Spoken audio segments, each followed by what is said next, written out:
একটা গোটা দেশকে মানচিত্র থেকে মুছে দিতে রাশিয়ার এই একটা মিসাইলই যথেষ্ট।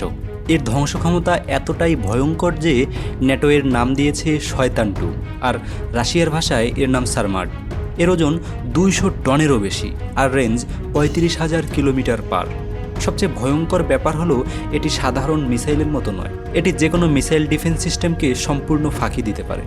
এর ভেতর থাকে 10 থেকে 15টি আলাদা আলাদা নিউক্লিয়ার ওয়ারহেড, অর্থাৎ একটা মিসাইল ফায়ার করলে সেটা স্পেসে গিয়ে ভাগ হয়ে একই সাথে 15টা ভিন্ন ভিন্ন শহরে আঘাত আনতে পারে।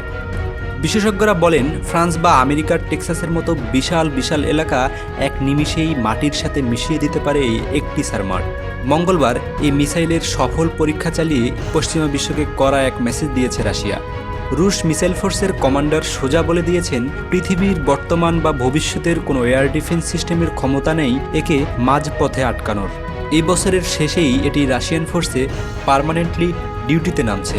প্রেসিডেন্ট পুতিন সোজা জানিয়ে দিয়েছেন, যারা রাশিয়াকে চোখ রাঙানোর চেষ্টা করছে তাদের জন্য এই একটা মিসাইলই যথেষ্ট। পুতিনের এই শয়তান টু মিসাইল কি আসলেই যে কোনো যুদ্ধের মোড় ঘুরিয়ে দেওয়ার জন্য যথেষ্ট? আপনার কি মনে হয়? জানিয়ে দিতে পারেন কমেন্টে।